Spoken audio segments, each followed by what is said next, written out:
नमस्कार, जय जोहार। छत्तीसगढ़ न्यूज में आपका बहुत बहुत स्वागत है। चलिए देखते हैं आज की 15 फटाफट बड़ी खबरों को।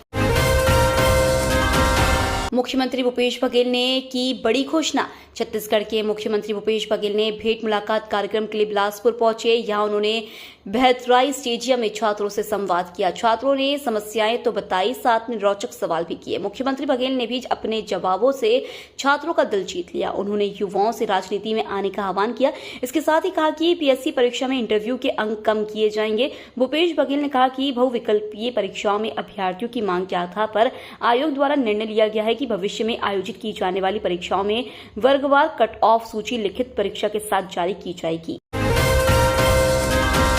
सीएम भूपेश बघेल ने कहा, छत्तीसगढ़ में दिव्यांग बच्चों की शिक्षा के लिए स्पेशल एजुकेटर पर करेंगे विचार।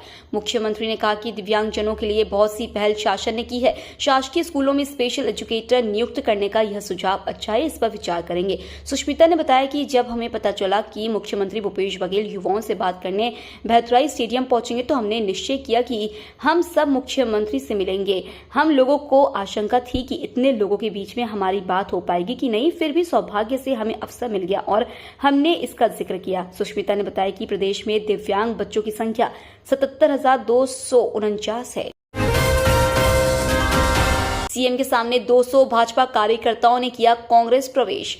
मिशन 2023 के लिए कांग्रेस का चुनाव प्रचार आज से शुरू हो गया है। इसके साथ ही पाला बदलने का खेल शुरू हो गया है। मुख्यमंत्री भूपेश बघेल ने बारिश में भीगते हुए राजधानी के दूधाधारी मठ की परिक्रमा कर डोर टू डोर प्रचार अभियान की शुरुआत की है। इस दौरान बीजेपी के मंडल अध्यक्ष समेत 200 कार्यकर्ताओं ने कांग्रेस का दामन थामा। वहीं प्रदेश अध्यक्ष अरुण साव के सामने पूर्व महापौर समेत 1000 लोग भाजपा में शामिल हो गए हैं। चिटफंड कंपनियों पर भूपेश बघेल का शिकंजा। चिटफंड कंपनियों में लोग अपनी जमा पूंजी निवेश करके धोखे के शिकार हो रहे हैं। छत्तीसगढ़ ने ऐसी धोखाधड़ी के खिलाफ न सिर्फ एक्शन लिया है बल्कि निवेशकों को पैसा वापस करने का भी जिम्मा उठाया है। छत्तीसगढ़ के मुख्यमंत्री भूपेश बघेल अपने वायदे के अनुसार चिटफंड के पीड़ित निवेशकों को उनकी राशि लौटा रहे हैं। राजधानी स्थित अपने निवास कार्यालय से राज्य के 7 जिलों के 35,378 पीड़ित निवेशकों को 4,13,88,996 रुपए की राशि लौटाई। मुख्यमंत्री बघेल के निर्देश पर अब तक राज्य के 81,204 पीड़ित निवेशकों को 37,92,99,656 रुपए की राशि लौटाई जा चुकी है।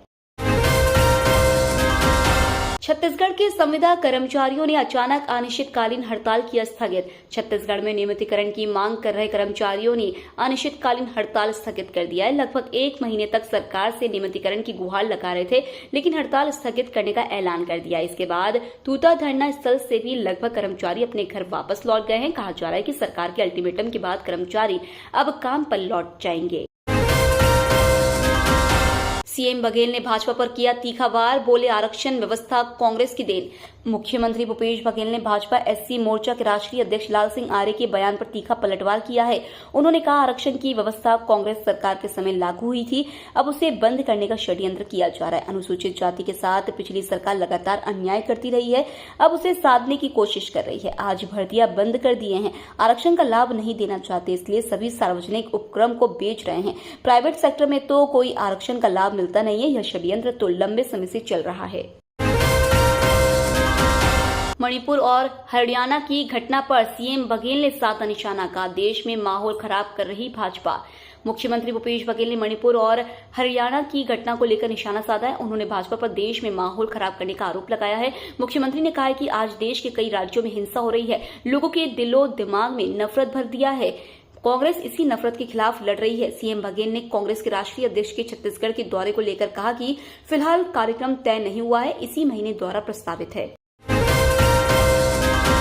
छत्तीसगढ़ में सरकारी कर्मचारियों को बड़ी सौगात। छत्तीसगढ़ में सरकारी कर्मचारियों को सरकार ने बड़ी सौगात दी है। राज्य सरकार ने बढ़े हुए DA-HR-A का आदेश जारी कर दिया है। वित्त विभाग ने इस आशय का आदेश जारी कर दिया है। जारी आदेश के मुताबिक बढ़ा हुआ DA-HR-A का यह आदेश विगत 1 जुलाई से लागू होगा। छत्तीसगढ़ सरकार ने महंगाई भत्ता और गृह भाड़ा भत्ता बढ़ाने का आदेश किया जारी। सरगुजा जिले में बिना परमिट और फिटनेस के चल रही है स्कूल बसें। छत्तीसगढ़ के सरगुजा जिले के साथ ही संभाग के निजी स्कूलों में संचालित हो रही स्कूल बसों को लेकर एक बड़ी जानकारी सामने आई है। ज्यादातर स्कूल बसें बिना परमिट व फिटनेस के ही संचालित की जा रही हैं। स्कूल बस संचालक अपनी आमदनी के चक्कर में नियम विरुद्ध तरीके से स्कूल बसों का संचालन कर बच्चों की जान से खिलवाड़ कर रहे हैं। सिर्फ सरगुजा जिले की बात की जाए तो वर्तमान में 58 स्कूल बसें बिना परमिट व फिटनेस प्रमाण पत्र के ही संचालित हो रही है। ऐसे में अब आरटीओ द्वारा इन स्कूली बसों के जब्ती का अभियान शुरू करने की बात कही जा रही है। बीजेपी नेता महेश गागड़ा का गोबर खरीदी पर भ्रष्टाचार के आरोप। छत्तीसगढ़ के पूर्व कैबिनेट मंत्री और वरिष्ठ भाजपा नेता महेश गागड़ा ने बस्तर संभाग में भी गोबर खरीदी में करोड़ों रुपए के भ्रष्टाचार करने का आरोप लगाया है। महेश गागड़ा का कहना है कि प्रदेश के बाकी जिलों के साथ साथ बस्तर संभाग के 7 जिलों में भी गोबर खरीदी में जमकर भ्रष्टाचार किया गया। यहाँ भी 100 करोड़ से अधिक रुपए का भ्रष्टाचार हुआ है, जिसमें प्रशासनिक अमला से लेकर यहाँ के कांग्रेसी जनप्रतिनिधि और बड़े नेता भी इसमें शामिल हैं। छत्तीसगढ़ शराब घोटाले में नया मोड़। छत्तीसगढ़ शराब घोटाले में प्रिज्म होलोग्राम की भूमिका को लेकर नोएडा के कासना थाने में प्राथमिकी दर्ज कराई गई है। इसमें झारखंड का भी उल्लेख किया गया है। प्राथमिकी में झारखंड में इस कंपनी द्वारा फर्जी होलोग्राम छापे जाने की आशंका जताई गई है। उत्तर प्रदेश पुलिस ने यह प्राथमिकी छत्तीसगढ़ ईडी द्वारा पीएमएलए की धारा 66 के तहत साझा की गई सूचना के आलोक में की गई है। इस प्राथमिकी के बाद झारखंड में उत्पाद विभाग से जुड़े अफसरों की परेशानी बढ़ सकती है। 62 हाथियों के दल ने उड़ाई वन मंडल के अधिकारियों की नींद। छत्तीसगढ़ के रायगढ़ वन मंडल में हाथियों की संख्या लगातार बढ़ने से क्षेत्र में तनाव उत्पन्न हो गया है। वन विभाग के कर्मचारी इन हाथियों पर लगातार नजर बनाए हुए हैं। अभी वन मंडल में 62 हाथी विचरण कर रहे हैं। इसके कारण वन विभाग के अफसरों की नींद उड़ गई है। गौरतलब है कि रायगढ़ वन मंडल के तमनार वन परिक्षेत्र के उर्वा बीट सहित घरघोड़ा के कुडुम केला, पूर्व घरघोड़ा के छर्रा टांगर और रायगढ़ रेंज के पड़ीगांव में 62 हाथियों का दल विचरण कर रहा है। छत्तीसगढ़ में आई फ्लू का प्रकोप, दवा दुकानों में आई ड्रॉप की शॉर्टेज। छत्तीसगढ़ के कई जिलों में आई फ्लू का प्रकोप बढ़ रहा है। हर दिन कई केस आ रहे। मरीजों की बढ़ती संख्या के चलते दवा दुकानों में आई ड्रॉप की किल्लत हो गई है। खासतौर पर शासन से अधिकृत सिप्लॉक्स ड्रॉप की कई जगह शॉर्टेज होने लगी है। हालात को देखते हुए दवा कारोबारियों ने इमरजेंसी में नागपुर स्थित सिप्लॉक्स कंपनी के डिपो से 2 दिन पहले ही 1 लाख से ज्यादा आई ड्रॉप का ऑर्डर दिया है। आई फ्लू के बढ़ते मामले को देखते हुए सरकार सावधान हो गई है। छत्तीसगढ़ के उत्तर बस्तर कांकेर में नकली खाद बीज की बिक्री पर कड़ी कार्रवाई।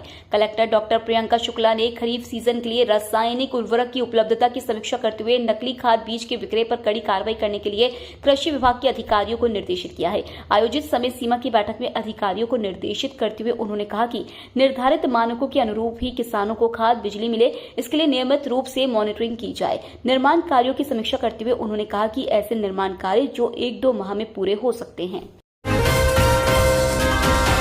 बारिश न होने से तबाह किसानों को जबरन थमाया जा रहा अमानक खाद। संयुक्त किसान मोर्चा ने राज्य के एक बड़े हिस्से में पर्याप्त बारिश के अभाव में पसरते सूखे पर गंभीर चिंता व्यक्त की है और राज्य की कांग्रेस सरकार से किसानों को राहत देने के लिए प्रभावी कदम उठाने की मांग की है। किसान मोर्चा का आकलन है कि नियमित बारिश के अभाव में अब किसानों को हो चुकी अपूर्णीय क्षति की भरपाई केवल सरकारी राहत से ही संभव है। किसानों को जबरन अमानक खाद थमाने का भी विरोध किया है और कहा है कि जैविक खाद को लेना या न लेना किसानों की स्वेच्छा पर छोड़ा जाना चाहिए। ये तो थी आज की बड़ी खबरें।